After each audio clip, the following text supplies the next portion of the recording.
So this is our third video in our second module, second unit, whatever we're calling, on limits. And so the last couple of days we would have talked about what a limit was and a whole bunch of rules involving limits, the limit laws. Today, this lesson here that you're about to watch, this video, I consider this personally to probably be the most fundamental section that we're going to work with in calculus, and because this is kind of the first time where we'll kind of put everything together and use it to solve something very purposeful. We're going to utilize the concept of limits. We're going to obviously need to use a lot of our algebra skills that we've been building up in the first unit, and we're going to do something called finding the tangent line on a graph. And this is I can tell you from personal experience as someone who went through the chemistries and physics in university, this this concept of limits, pardon me for tangents, coughing fit here. This concept of limits for tangents really does go forward in the sciences a ton. Just the idea of what a tangent graph can be. And let me start off just by, before I even get to the slide here, talking a bit about how you may have even used this already before, especially for those of you who have taken a little bit of physics or a little bit of chemistry. If I were to give you, say, a distance versus time graph, if I were to give you a straight line, hopefully you guys are aware, if you've taken physics, like I know some have for sure, that if you were to find the slope of this graph and kind of find the rise over the run and calculate that little value here, that slope, which I'll designate as m, that slope, that would be the velocity. Velocity. Hopefully that's something you're familiar with. That's even grade 10 curriculum in science. So hopefully you've all done that at least at one point. What ends up happening is this is uniform motion because of the fact that the distance and the time is going at a constant speed. There's a constant slope. But what we've discovered in the sciences, and you probably have come across this at some point if you've done any sort of chemistry or physics, is that not all graphs are straight lines. Some graphs are, they'll look like this, right? And so what a tangent is a line that you would make that just barely touches the curve. It just touches in one location, right on the edge right there. It doesn't go through twice. If you were to like zoom in and look closer, it doesn't look like this. It doesn't look like that. Whatever that curve happens to be right there, it just barely glances at only one intersection point. And sometimes that's a very critical point because this would still be your velocity. If you were to take a look at this particular red graph that I've drawn here, what we seem to have here is something that is increasing its velocity, and then its velocity is going backwards, and then it's increasing its velocity again, and then its velocity is going backwards. And like, for example, at this point right here, I might ask you a hypothetical question, maybe you can just answer it in your mind. What would the velocity be at that point right there? And the answer would be, just pause so you can think it through. The answer there is the velocity would be equal to 0. Because at this point right here, it's almost like for a brief moment in time, if I were to draw a tangent line, I know that wasn't perfectly horizontal, but essentially it wasn't moving. The slope of that line is nothing, right? Right here is another point where he's going from going a positive direction, going forwards, to eventually going backwards, negative direction. So anyways, with that brief introduction kind of started here, like I was kind of beginning here, to me, this lesson here is probably the most critical of all the ones that we do, because this is where I can actually finally put all these 6 videos we've done so far together, or 5 videos, whatever we're up to, and actually put all these skills together and say, here's a purposeful problem that we cannot solve without using calculus. So let's begin with our notes. So let's begin first with the concept with the concept of a secant. You have to remember what a secant is, and secant actually has 2 definitions in math. It's unfortunate that sometimes that we pick the words that we do. The vocabulary in math and science sometimes is so poorly chosen, because some people will know a secant of an angle to be the reciprocal of cosine. If you've taken enough trigonometry, you'll know that particular word for secant. It's the 1 over the cosine. There's another term for a secant. A secant is if you have some sort of curve and you have a line that goes through it. The secant is basically like a line that ends up going through it at 2 points. It's not the tangent. The tangent actually goes through it just at the 1 point at the end there. A secant goes through it in 2 points. So I'm going to begin with kind of a thought experiment. I want you to consider a curve f of x, And so let's just label this graph right here as f of x. It's some sort of graph. I mean, it looks like it could be quadratic. Maybe it's not. I don't really care what the function is. And we're going to have 2 points on it, p and q. And so I'm just going to arbitrarily call this one here p and this one here q. Just arbitrarily just chose a random location for them. Okay. What we're going to do then is we're going to put a straight line through points P and Q, and that would be the definition of a secant. So I'm going to use just a line tool here to do this.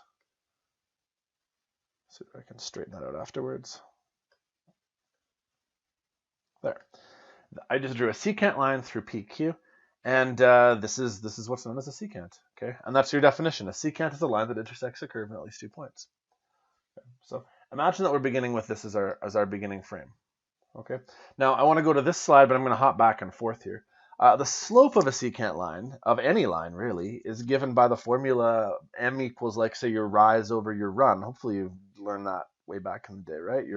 Should do that in the proper order. It should be your rise over your run, right? The difference in your y coordinates over the difference in your x coordinates. And so what I'm going to do here with my notes here is that I'm going to say, let's just take those two general points in the curve and let's label them as x1, y1 and x2, y2. So if I were to do that and go back a slide here, I could label this point as, say, x2 and y2, because that'll be my second point, and label this one as x1 and y1. Well, then wouldn't the slope basically be the difference in the x's as your run, right? Your x2 minus your x1 will be along that axis, and along this axis it'll be your y2 minus your y1. If you subtract those, isn't that literally the definition of slope, right? And so you could find the slope of this line. What we're going to do here, though, is we're going to define these a little differently. Rather than x1, y1, x2, y2, we're going to call them p and f of p and q and f of q.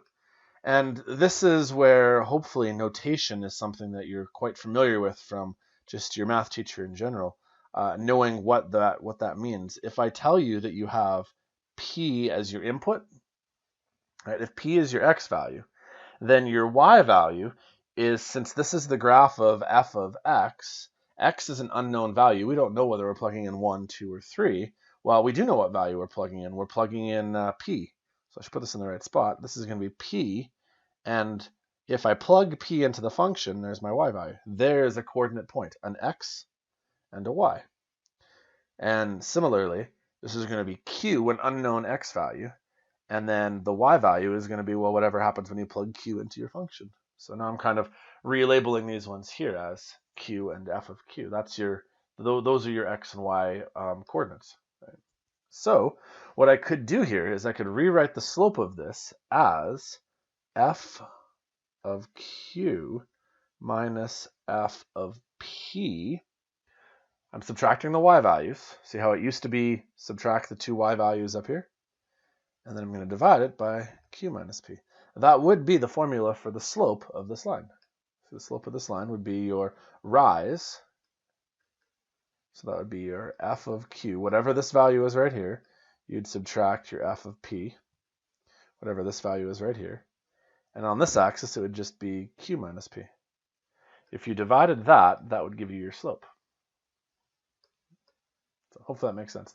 So let me do that one more time, kind of in a larger setting here, only now I'm going to kind of explain to you where the concept of limits comes in. Okay? So imagine that what we're looking to do here is we're looking to find, say, this point right here. And we would love to find the tangent at this point. And let's call that point P. Okay? So if that is point P, then we can call this point P and FP. Right? The P is the x value, and then the y value is whatever happens when you plug P into the function. Okay, so we'll label out P.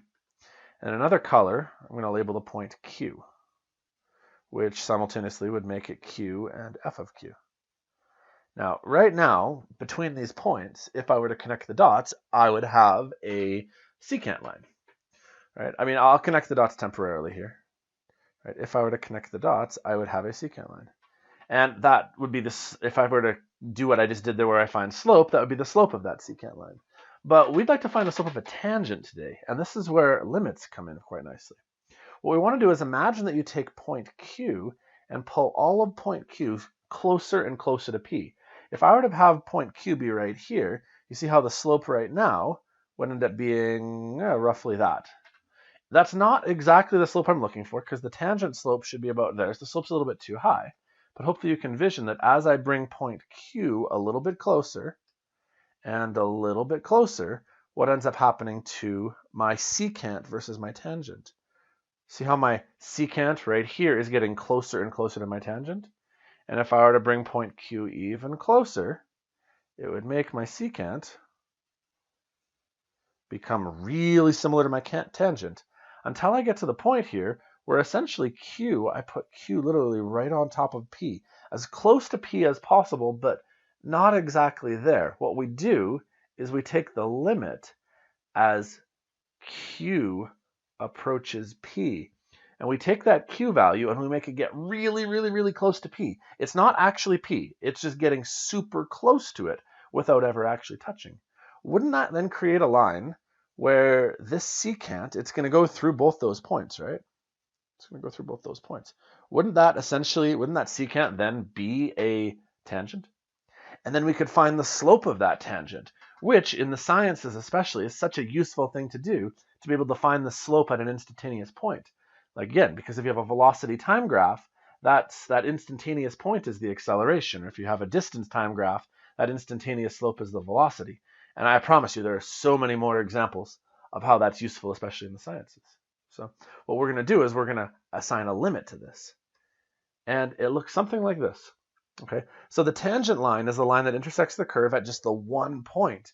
And it's known as an instantaneous rate of change. I even used that vocabulary as I was describing stuff just a few seconds ago. Instantaneous range of change. It's where you have a graph and the graph is all curved all over the place, as opposed to a nice linear graph. If it's a nice linear graph, to find the slope, the rise over the run, is super easy, right? At least it should be by this point. But if you want to find your instantaneous rate of change at this point right here, you need to know that tangential line to it. And now we have a way of accomplishing that. So here's a definition. This is the definition of how to find a tangent line right here. Kind of one of the first major formulas we'll need. It's that what we're going to do is we're going to take that arbitrary point Q and we're going to keep making it get closer to P. Right, let me go back here. I'm going to take this arbitrary point Q, which used to be up here, and I'm going to keep bringing it closer and closer and closer and closer until eventually it's literally like P and Q are as close to each other as you can possibly imagine. They're separated by 0.0000001 of a unit, right? I mean, that's hence the limit as Q and P get super duper close to each other. Well, then the slope of that is going to end up being your slope formula, right? Which is your y2 minus your y1 over your x2 minus your x1. Only rather than writing x's and y's, we're going to write p's and q's. So there's our formula. Now, hopefully that theory behind it made sense. We may just find that the best way of doing this is just do an example. So what we're going to do is we're going to take a graph of a quadratic. And hopefully you know a little bit about the graph of this quadratic without me even having to graph it, because I don't want you using your graphing calculator. This is what I expect like my kids in my 30-1 class to be able to do. They should be able to look at this graph here and say that there should be a y-intercept down here of -6. So it should be 0, -6, your y-intercept. They should be able to factor this into x minus 3x plus 2, which means they should know they should have an intercept over here at 3, 0, and an intercept over here at minus 2, 0. And so now they should have roughly the shape of the graph. Right? Is this a constant graph? Is the slope of this graph going to be the same throughout? And the answer is no. Like, for example, at this point right here, down here at the vertex, wherever it is, probably just about by 0, -6, the slope of that graph would actually be nothing. But if you were to find it right here, the slope of the graph here would be positive. And if you found a tangent right here, the slope of that graph would be even more positive. Whereas if you found the slope of the graph over here, it's actually going to be some sort of negative slope. So erasing all that, I know that the point 2, -4 is going to be on my graph. So why don't I label that approximately right about here. This looks like it's about 2, -4. Just by knowing the shape of the graph here, I'm expecting this to have a slope that is positive. And I mean, a fairly large positive value, maybe 2 or 3 or something like that. So, but we want to know that exact slope because that slope is changing. This is not a constant graph. So let's use our formula. our formula is the limit as q approaches p for f of q. I've got to make sure I do this right. F of q, yep. You can actually change the letters around. It doesn't really matter which letter goes first, but I want to be consistent here. F of p over q minus p. And then at this point here, this is where most students, if I gave them a chance to try this, they'd be lost. They'd go, well, what the? Where do I start? Like, we don't even have any numbers in yet, right? But we do have one number. What we're trying to do is see what happens as that q value. Remember, we have this arbitrary q value. Remember how I drew it up here? This is q right here. We're going to see what happens as this q value keeps getting closer and closer and closer to p. So actually, I do know what p is. This unknown q value is still unknown. I don't know what that value is, except that it's getting super, super close to 2.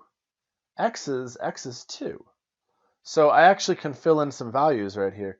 My point P, I've even labeled it as so. Point P is at 2 and negative 4.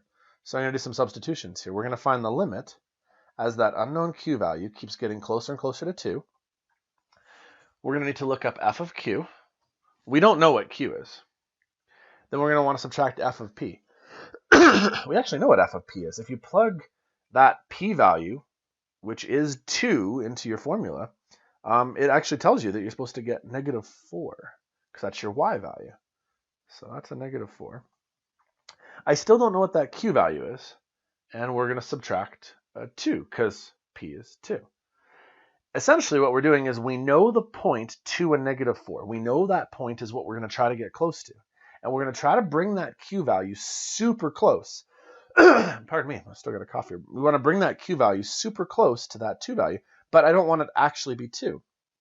Right? I want it to be like 1.9 repeating, or 2.001 repeating. Now, we're not going to use the calculator, though, because we want to do this exactly. Right? So here's how this would look then. For my next step here, I could then replace f of q. Well, isn't f of don't we actually have an equation for that? Right? F of x is x squared minus x minus 6. Wouldn't f of q then be q squared minus q minus 6? Isn't that how an f of q works, where you literally just plug in your new variable here? If this was a number, you'd plug in a number. Since it's a q, you just plug in q. Then you have minus minus 4, which is really a plus 4. And you're left with q minus 2. Again, as I've been saying as we go through all these videos, you're going to want to stop, rewind, and definitely write down lists of questions when I lose you, because today is that fundamental day where, like, we have a big jump here. This isn't just about doing random algebra skills. You have to try to understand. Hopefully I'm explaining why we're doing this as well. So if I've lost you here, go back and rewatch this. I will do more examples, obviously, and make a list of things to ask me. Okay? Because now this is what we've been doing in the previous couple of days. We want to have the limit as q approaches 2. Well, normally what you do is you just literally plug in 2 for all your q's. But can I plug a 2 in right there for q? You go, no, I can't. Because if I try to, then 2 minus 2 would give you 0. So we need to do some of our limit kind of rules and tricks. On the top, I can make this q squared minus q minus 2 over q minus 2. I still can't plug in 2, right? If I try plugging in 2 right there, I still have an issue. Can't do that. So I got to keep writing my limit notation. So don't be lazy about writing this limit notation. This is where I'm hoping you'll have another one of those aha moments, though, where you'll see it and go, whoa, I see what you're going for here. No, I can factor the top. The top, that numerator, can be factored into x plus 1, x minus 2. I got q plus 1, q minus 2, right? Whatever, it's a letter. And hopefully this aha moment just happens here where you go, whoa, I can cancel the q minus 2's. Fantastic.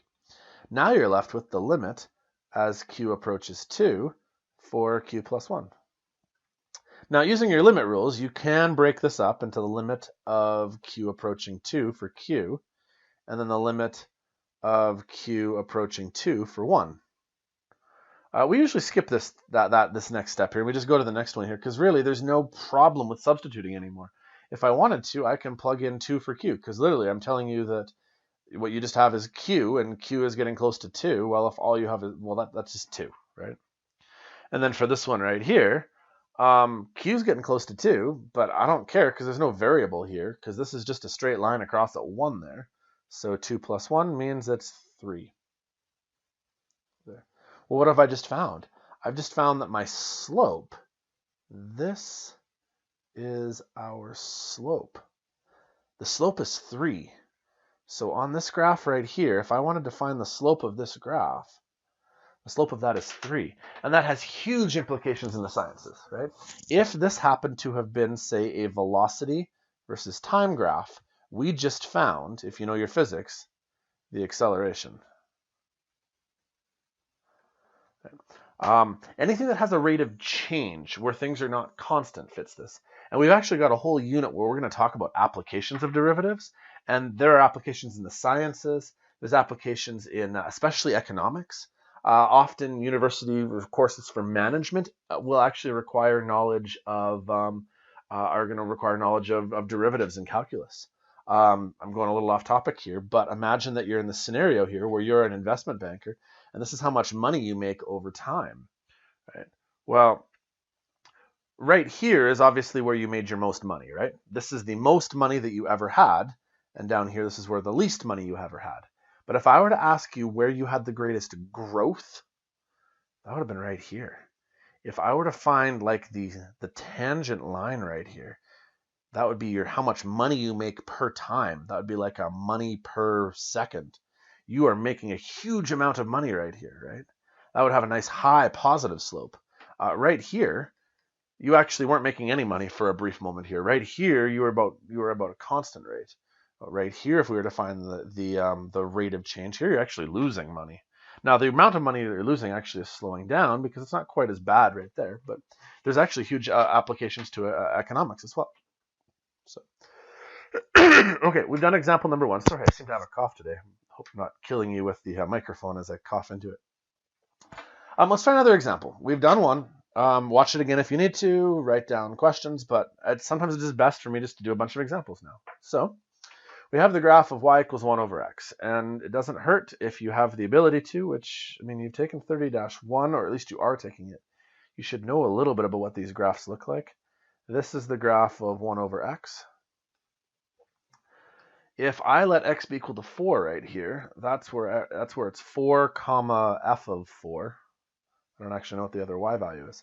If I were to look for the slope right here, it's actually darn near getting close to 0, isn't it? Right, that slope should be getting closer and closer to 0 because that's actually one of the things we know about this graph is it has an asymptote where it's going to get closer and closer to the value of 0, but it won't actually get there because this line is getting like less and less steep. So I'm expecting a negative slope. I hope I said negative a second ago. It should be negative slope because it's going slightly downhill, and it's going to be really close to 0. So let's try using our formula. The definition of how to find that limit is it says q gets close to p for f of q minus f of p all over q minus p. So start there. Plug in what you know. What's the point that we're trying to get close to? Well, we're trying to figure out where x is 4. Really, this is point P right here. I'm bringing an arbitrary point Q, and I'm trying to bring it closer and closer and closer to P. Right? I'm bringing Q closer. It doesn't matter whether I'm bringing it from the negative side or from the positive side, but Q is hopefully getting closer and closer to P. Right? So our P value then is we're getting closer to 4. Now, Q is just an arbitrary number. So I don't actually know what that number happens to be, but I do know what P was. P was 4. So I'm going to plug in f of 4. Last time I actually knew what that value was. Last time I actually knew that the value was like -4 or something like that. But here I'm just going to plug in f of 4 because I don't actually know what that y value is yet. It won't take me long to figure it out. And if you do, hopefully you know it's a quarter. It's 1 over 4. But let's get to that in a subsequent step. Right here, you might say, hey, let's plug in q as 4, but there's a problem. That's the whole issue with this, is you can't plug in 4. So we got to do some work. Limit as q approaches 4. F of q. Well, I know the equation. The equation is 1 over x. So now it's going to be 1 over q. And then here, it's supposed to be 1 over x, but I know what my x value is. It's going to be 4, so it's 1 over 4 all over q minus 4. Well, this is where we've been doing stuff the last, couple of days here, where we practice our skills with fractions, and eventually we'll do rationalizing and conjugates. We need to find a way to help get rid of our problem down here. And the best way of doing that is to apply some common denominators to the numerator. Let's put some common denominators together there. What you'll end up now with is you still have the limit as q approaches 4, but it'll now be 4 minus q over 4q over q minus 4. So hopefully I didn't lose you on that step there. That's just your basic getting common denominators. Because what I'm hoping you'll discover here is that, boy, we can almost cancel this 4 minus q and this q minus 4 right here. They're almost the same as each other. And there's a lot of different tricks for how students have been taught to cancel these ones here. I prefer something like just throwing an extra minus sign somewhere and factoring out a negative. So you could do the limit as q approaches 4 for negative 1, and then it ends up becoming q minus 4 over 4q over q minus 4. Hopefully that made sense there. If I redistribute this negative 1 back in here, you'll get a negative q, which is what you had right here. And the negative times the negative will give you positive 4. But now the brilliant thing is I can cancel away my problems. My problem was that I couldn't plug in the q minus 4, but now I'm left with the limit as q approaches 4 for negative 1 over 4q. Well, now, why can't I plug in q as 4? There's no reason why I couldn't, right? I could just plug in q as 4. So this is usually what I'm expecting here. Now you can not write your limit notation. I mean, ideally, these things were all equal the whole way up. Now you can get rid of your limit notation, and you're substituting in 4 for q, and we get an answer of minus 1 over 16. And there's our slope. We now have the slope right here, which makes sense because I wanted that slope to be really close to 0 and negative, and it is. I mean, 1 over 16 is like, what is it, 0.0625 or something like that? Something pretty small. I'm sorry if I'm wrong on that one. But it's so super close to 0, and it's negative. That fits. So, okay, rewatch that example if you need to. Again, make a list of questions. I'm going to move on to another example, and hopefully like the sheer doing of examples will help kind of solidify how this sort of works. Before I get to that next example here, I want to show you an alternative method. After the PQ method was used a lot, some people discovered that, wow, that's nice, but it always involves some sort of little trick you need here. What if we were to just change this up a little bit here? Rather than calling this be P and Q, they just decided to label it a little differently. They called this point A. Whatever, same thing, right? But rather than calling this other point, like something else like B, they called this A plus H. And what they're really referring to is the fact that what this ends up being here is a difference of H. We're going to add H more units over, an unknown amount of units, but we're going to have this one just be a little bit further over. So if this X value is really A, then its Y value is F of A. And if this X value right here is A plus H, because it's just a little bit further along, it's 1, 2, 3 units along, whatever H happens to be, well, then the other point here would be F of A plus H. Well, you know how last time we took this point right here, which at that point we had called it Q, and we were taking that Q value and we brought it closer and closer and closer, and we said that was the limit as P approaches Q. Well, if we do that same thing right here and bring this A plus H point right there, you know what we're really doing? Is we're taking this H right here and we're shrinking it. And essentially what we're doing is we want H to be approaching 0. We want the difference between these points to essentially be nothing, where this point right here and this point right here, as you drag it closer and closer, the distance x direction-wise between them, we want to make it so that, there is no difference between them. And this was discovered as an alternate way of trying to find a tangent point. It involves similar skills, but it ends up making it, sometimes it's a different approach and it can be simpler.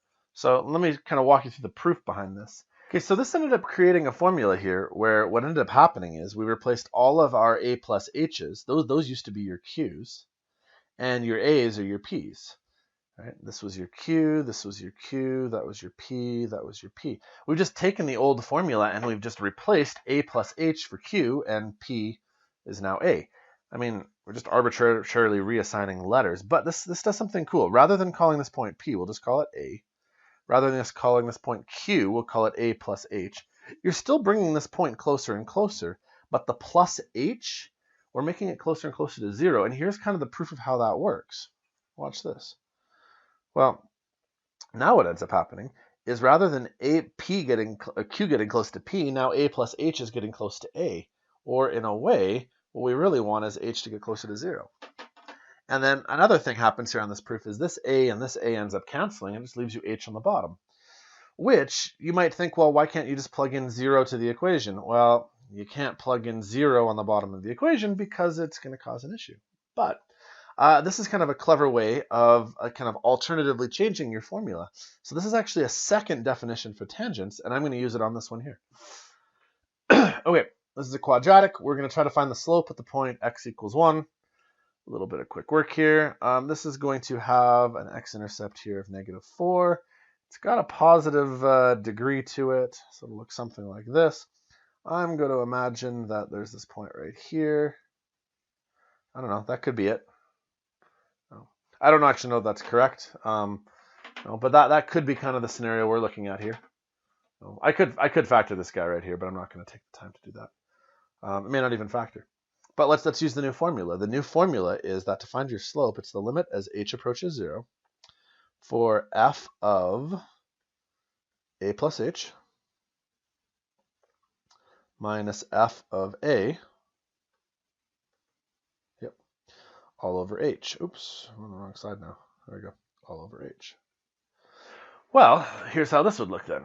What you're going to do is you're going to take the limit as h approaches 0. Now, this f of a plus h just means take the equation we were given and put a plus h. Oops.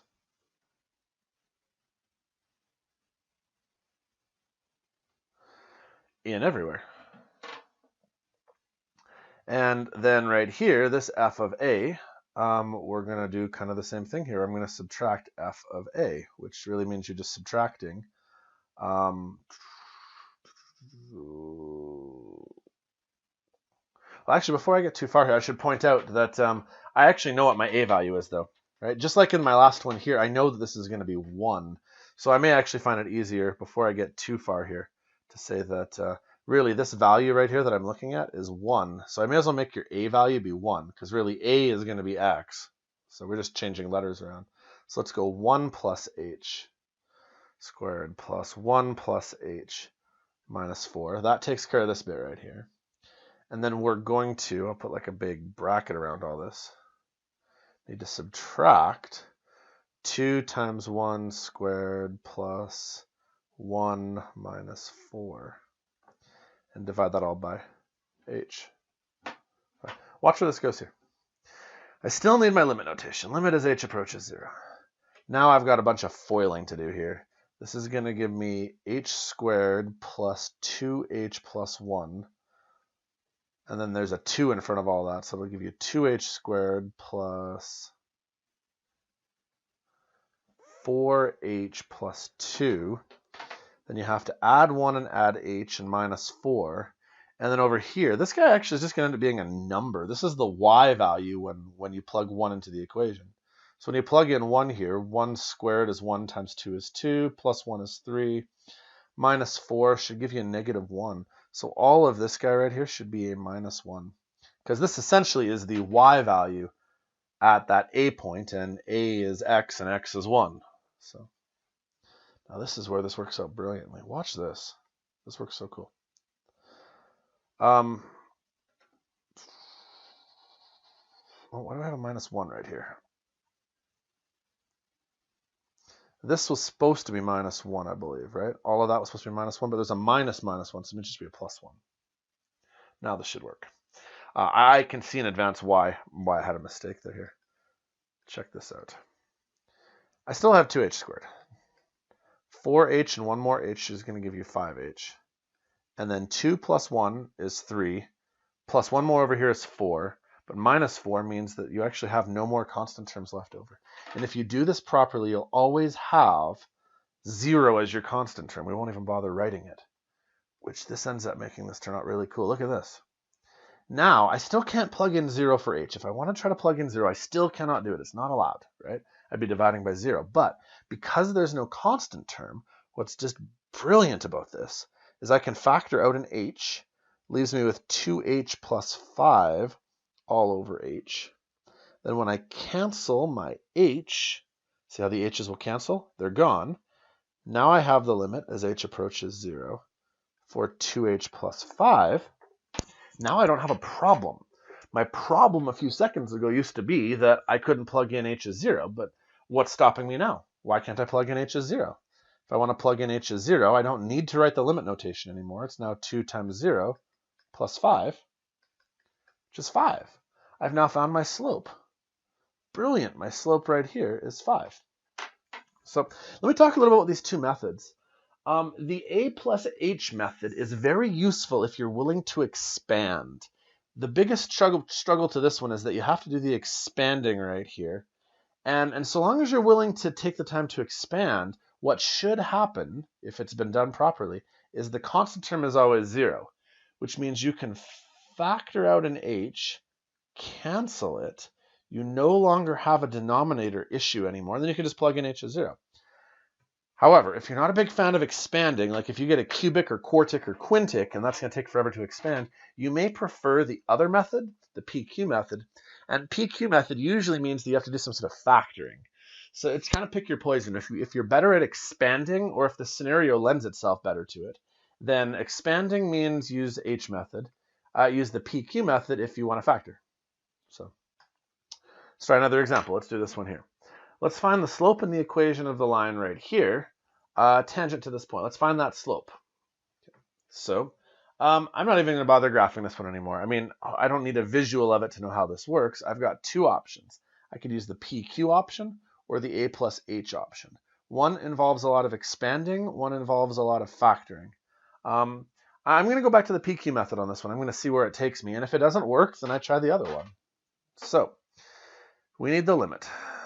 As q approaches p, well, I'm going to stop writing out that whole formula now, because really this is when q approaches 3, because 3 is my value there. Now it's supposed to be f of q, which is an unknown q value. Q is getting close to 3. And then I have to subtract f of p, which will just be 3 minus 5 over 3. And I'm going to want to divide that by q, which I still don't know, minus p, but p is 3. Okay, well, let's see. What I should have done here actually is this f of q right here. I shouldn't have written it as f of q. That was kind of silly. Why didn't I write it as q minus 5 over q? That'd be smarter. Okay. Well, this is where you have to have some excellent algebra skills. This is a q minus 5 over q minus, well, it's going to be minus 2 over 3, right? Because 3 minus 5 is minus 2, which really means let's just make that a plus 2 over 3.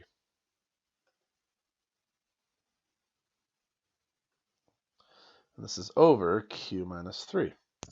Again, at this point here, you might say, well, why can't I do, why do I need the stupid limit notation? Well, you can't plug in 3 right here. You can't put a 3 in there, so we got to keep trying. Let's use common denominators now.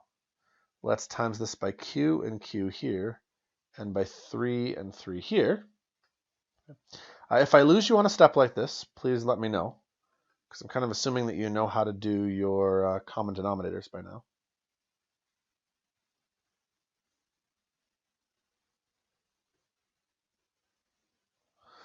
Okay, so there's your common denominators. Again, I'm not doing a lot of wait time in videos, so if I do lose you on a step, make sure that you're right there and waiting to use the pause button or the rewind button so you can just take a look at things. Okay, so here's what we've gotten to. I've gotten to a spot here using some algebra that hopefully I didn't lose you with my algebra skills here, because that's not really the calculus portion. And we still have an issue. We still cannot eliminate the q minus 3 because I can't plug in 3. But watch, the numerator up here, I can actually factor out a 5. It's the limit as q approaches 3 for 5 q minus 3 over 3q over q minus 3. With the aha moment being, boom, I just managed to cancel away my problem. And I love using that phrase with my students. I like saying, cancel away your problems. Just make them go away. Because really, your problem was this q minus 3 in the denominator, right? Right here, and right here, and right here. All of these q minus 3s were a major issue. Well, now that you've canceled it away, it's not a problem anymore. Now you're left with the limit as q approaches 3 for 5 over 3q. And then really, what's to stop you from just plugging in? What's to stop you from just plugging in 3 for q? So again, notation-wise, you don't plug in the you don't need to use the limit notation anymore. You get rid of the limit symbols and plug 3 in, and our slope is 5 over 9. That is the slope at that point. So now this question here also asked for the equation of the line tangent to it. So maybe my previous questions asked for the equation to the line. They did, and I never did the equation part. So let's do the equation of the line part now. Now that we've got the slope at that point, what we know is that whatever my graph looks like, I don't even know what the graph looks like anymore, but I know that at this point right here, my slope, oh, that was ugly. Let's do that again. Right here, they know that my slope is 5 over 9. That's my slope right here. But you know what I don't know? Is that linear line what its y-intercept would have been. So here's how I go about solving this. The equation of any linear tangent line would be under the form y equals mx plus b. But we know the slope now is 5 over 9. 5 over 9, not 5 over q. But what we don't know is the y-intercept. Fortunately, I do know an xy coordinate pair. I know that when x is 3, I know what y was. If I plugged 3 into this equation right here, 3 and 3 minus 5 give me minus 2 over 3, which really is what I kind of had right about there at a point earlier, right? So I have an xy coordinate pair, minus 2 over 3. Now I can solve for what b is. Let's see, that'll cancel. That'll give you over 3, so it'll be minus 2 over 3 equals 5 over 3 plus b. Bring that the other way, it'll be minus 7 over 3 equals b. And so now what I have is the line, the tangent line is the equation y equals, so slope, 5 over 9 minus 7 over 3. I have my y-intercept. Now, here's one of the really cool things. If you actually want to use your graphing calculator now I'm going to let you cheat just to confirm. We don't want to use this to help solve it, but I can use it to confirm. The original equation was, let's find it again here. It was x minus 5 over x. X minus 5 over x. And what I'm going to do now is I'm going to plug in my new equation for my tangent, which was 5 over 9x minus 7 over 3. 5 over 9x minus 7 over 3. I'm going to graph these things. So here's the first one right here. And then here's the second one. And hopefully what we'll discover, if we were to kind of zoom in a little bit here, if we were to zoom in this kind of location right about here, where's that cursor? There it is. Hopefully what we found here is a tangent line right about there, where it just barely should touch the axis. Right, you see how that just barely touches right there? And the location at which it touches should hopefully intersect at the x value we were asked for. So if I was able to find where they intersect right here, look, they intersect at essentially 3. I know your calculator kind of regresses this a little bit incorrectly, but it does it at 3, which is good because didn't we want to find out what happens when x was at 3? So. Okay, so again, like I always say, I feel like a broken record as I talk to a computer screen that I'm making this video on. If I lost you there, and I mean, please do not feel bad if I lose you. Like, this is the spot in calculus where I started the lesson by saying, this is going to be the boom lesson, the one where we actually do something with it. If and when I lose you here, make sure that you've found a way to start advocating for yourself so that you can ask me questions, so that you've got good strategies, because you're going to come across a spot somewhere in your life, I promise you, where you hit a wall and it gets hard and you need to find a way to get help. And so email me questions Tuesdays and Thursdays. I mean, if you're watching this, say, on Wednesday or on Monday, hopefully tomorrow we can chat. I hope you're not leaving this until really late in the week. Like if you're leaving this way too late, that's not a good plan. Like watch these videos up front, ask some questions, make a list for me, rewatch the video, and yeah, and hopefully this makes sense. So I'm going to do 2 more examples here, and then we're done our video. So we're going to do one more. We're going to try doing this 2 different ways here. We're going to try to find the slope in the equation of the line tangent to this thing here. And we're going to try using the first and second definition, see whether we get the same thing. So, like I said before, I'm not going to have a ton of wait time. I'm just going to hop right into it. So according to definition number 1, this is where you do the limit as p approaches q, or we do q approaches p. It doesn't really matter which one is which. For f of q minus f of p all over q minus p. And our point we're looking for is minus 2, so we're going to look for the limit as q gets close to negative 2 for q squared minus 5q minus 6 minus 2 squared minus 5 minus 2 minus 6. Just a quick recap of what I did there. F of q means literally plug in q into the equation. I did that. All my x's are q's. F of p means plug p in, except p is minus 2. Like literally what I'm telling you here is that the stationary point p is going to be minus 2, so all my minus 2's went in there. And then it's going to be over q minus p, which minus 2, I'm going to go with plus 2. Which right off the bat, you can see where the problem is. I can't plug in minus 2. So let's keep using some algebra skills. Let's see what we can get. This will give me q squared minus 5q minus 6. And then all of this right here, that'll give me 4 plus 10 minus 6. So that'll be 14. That'll be an 8, I believe. So we need to minus 8. When you do the QP method, it usually means you need to factor. So the thing we're going to want to factor is this. And lo and behold, it should factor, because it factors to q plus 2, q minus 7. I canceled my problem away. The q plus 2 is now gone. I don't have an issue with that particular value anymore, right? Because minus 2 is the one thing that I want to plug in, and I can't plug it in if there's a q plus 2 there. And now that my problem is gone, now I have, I have the limit as q approaches negative 2 for q minus 7, but I can actually just make it minus 2 minus 7. My slope is minus 9. So I now know the slope at that point. Other thing I wanted was the equation. So the equation of the line, it is a tangent. Tangents are linear lines. So I can say it's minus 9x plus b. I just don't happen to know what the b value is. This is something that I make my students in my Math 30-1 and 20-1 classes do all the time. Once you know this leading coefficient slope value, you just need to know a point on the graph.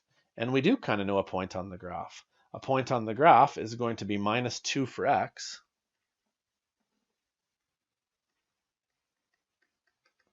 And when you plug in minus 2 for x, right here, what did we end up getting? Well, we ended up getting 8 for y, I believe, right? When you plugged in minus 2 right here, minus 2 squared gave you 4. That's a minus 2. That adds a 10. Minus 6, it was 8, right? So then 8 is your y value.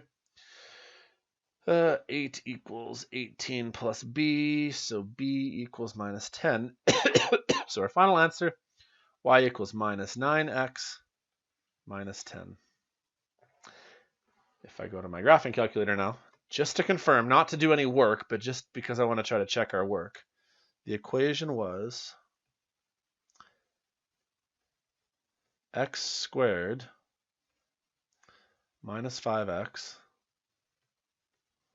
minus 6. Nice parabola. And we just got a slope of 9x minus 10, I believe it was. Let's just confirm that. minus 9x minus 10. Whew, good thing I checked that. All right. And the value we're looking for is -2. So hopefully when x is -2, we've now made a tangent line right there. Boy, there's a tangent line. It looks like it's probably just touching there. It's going to be tricky to see because it's so steep, but hopefully you'd agree. If I were to change my window size, maybe make it go up as high as maybe 20. And then let's have the x values. Let's just isolate it around -2. So let's have it go from, like, say, -5 to -0. This should be our quadratic. And then hopefully we've got a line that looks like it's a tangent where it just barely touches right there. Nice. Right. So there's one method. I did it using definition 1. But I should be able to get the same slope, again, using definition 2. So I'm going to try that one now. This would be the limit as a plus h approaches a, which we don't even write it that way anymore. We just write it as h approaches 0 for f of a plus h minus f of a all over h. And then a in this case is again going to be -2, right? Like a is p and p is x and x is -2. So if you can follow that train of thought, we want to see what happens when we get close to -2. So we need to do the limit as h approaches 0 for, okay, what is it? X squared minus 5x minus 6. So it's supposed to be x squared minus 5x minus 6. Only the thing we're going to use is a plus h, except it's going to be -2 plus h and -2 plus h. And then we need to subtract f of a, which just means we need to plug in -2 everywhere. So we need -2 squared minus 5 minus 2 minus 6, which I think we already know this. Didn't we already do this a couple of different times? Wasn't this 8? Right? Because that was 4 plus 10 is 14 minus 6 is 8. All over h. Now this method here I've mentioned before. This is better if you're willing to expand. I mean, so long as you know how to do your expanding. If you expand this guy, you're going to get h squared minus 4h plus 4. When you expand this guy, you're going to get plus 10 minus 5h. You still have to minus 6. And then all of that was 8, so you have to minus 8. Now, if you've done it properly, you'll know when you've done this one properly. And I personally prefer the h approaching 0 method because your constant term when you're done should be 0. Watch this. You have h squared. You have minus 4h minus 5h, which will give you minus 9h. 4 and 10 will give you 14. Minus 6 will give you 8. Minus 8 will give you 0. You should have no constant term there, which is awesome because then the reason why this works is you're going to factor out an h, because you can, right? If you had a constant term, you couldn't factor out an h, but you can, leaving you with h minus 9 over h. Cancel the h's. Leaves you with h minus 9. Do you have a problem? No, you don't have a problem anymore. You can plug in h as 0, plug in h as 0, don't use the limit anymore. And lo and behold, our slope, same as it was last time, minus 9. So hopefully that made sense. Yeah, I mean, I'm going through these examples a little bit faster than I used to. So please let me know if I lose you. Write down some questions, rewatch the videos. That's kind of the fulcrum of what we're doing here. So I'm going to do one last example here, and I'll relate this back to physics. Okay, and physics is a good place to go. I'm sorry if any of you haven't taken physics yet. I mean, you're going to end up getting a little mini crash course in derivatives, and well, we don't even use the word derivatives yet, but in terms of doing calculus for physics, for chemistry, for economics, for biological sciences, they all, if it has a rate of change, we can do some calculus with it. So we're going to try to find the velocity after 1 and 3 seconds here. So here's how this would look. If you were to have a distance versus time graph, which is essentially what this notation means, the slope of that is the velocity. So we're literally doing the exact same thing we've been doing before. We just need to do it now with a different equation. For those of you who have done a little bit of work with physics before, this minus 4.9 number might ring a bell, because it is 1/2 of 9.81. Well, it's actually 1/2 of 9.8.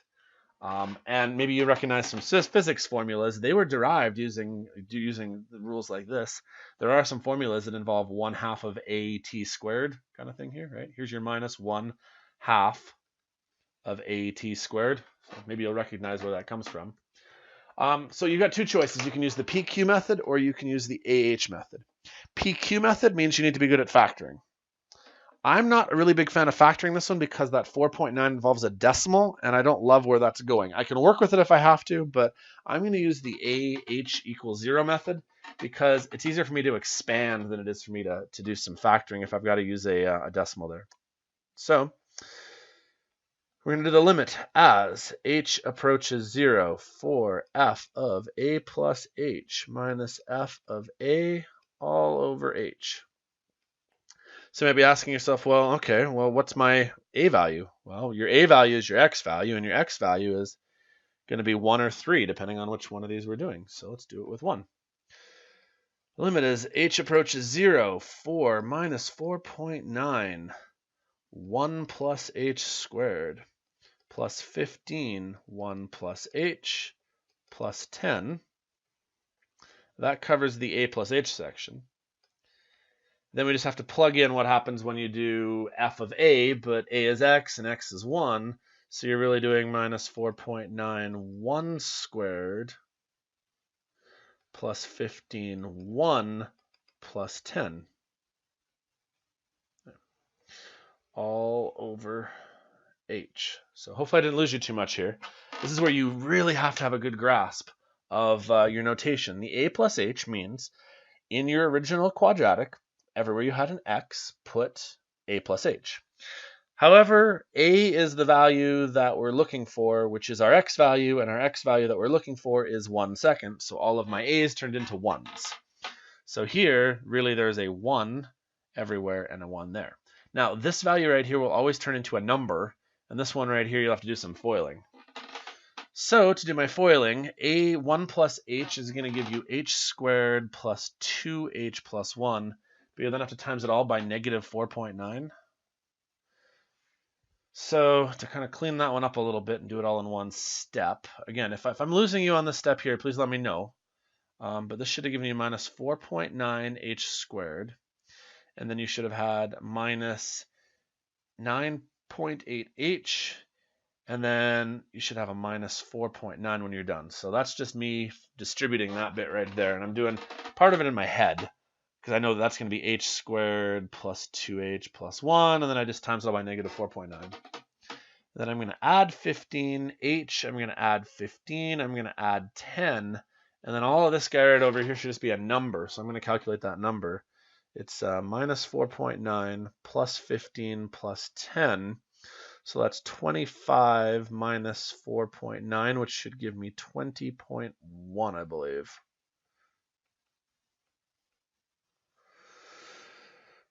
Okay, let's see how this turns out then.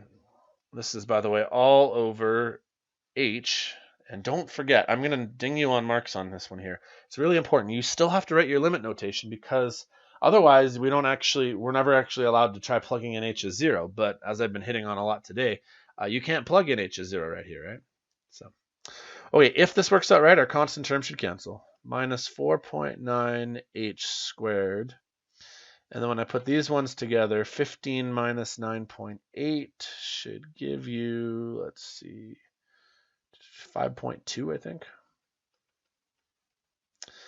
And then minus 4.9. Here, I'll even use a calculator to prove it. Not that you want it. You can use a calculator. Like, please don't get me wrong. You can use a calculator. I just don't want you using it for anything more than just basic math functions. So we have minus 4.9. We have to add 15. We have to add 10, and then we have to minus 20.1.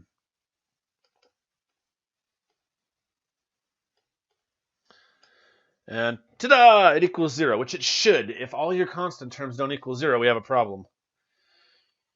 Because then all we have to do to find the limit as h approaches 0 here is, you can factor now, right? So you can take out an h. It leaves you minus 4.9 h plus 5.2. all over h, cancel the h. Again, still writing limit as h approaches 0, but now I no longer have a problem.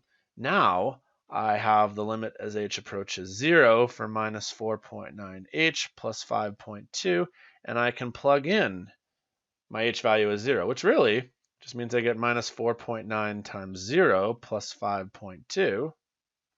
See now how I don't write my limit notation anymore? Which means my final answer is 5.2, which is my slope.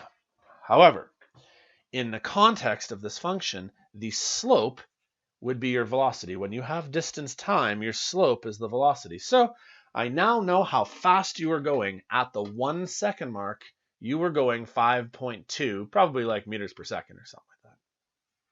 So now we can actually use this to solve some sort of applicable problem. So hopefully we've kind of come full circle. I'm not going to do part B. I want you guys to try to do part B. Do it again, part B. The only thing that changes is there's a 3 now in all the spots where there was a 1, but hopefully the math should still be solvable for you. So try that yourself and then maybe email me later and ask me whether you have the right answer. Okay, because that was our last example. So let me go back to where I started the class just to go full circle. The idea behind this whole tangent issue is that we want to bring one point super duper duper close to the other point. So essentially, when you're doing a secant, you're actually finding a tangent because they are so infinitesimally close to each other that it's really not a secant anymore, it's a limit, right? And that makes that limit that tangent. The idea being, though, is if you have a nice word context, if you're working in the sciences or economics or whatever, if I were to give you, like, say, acceleration over time, well, that's a poor one.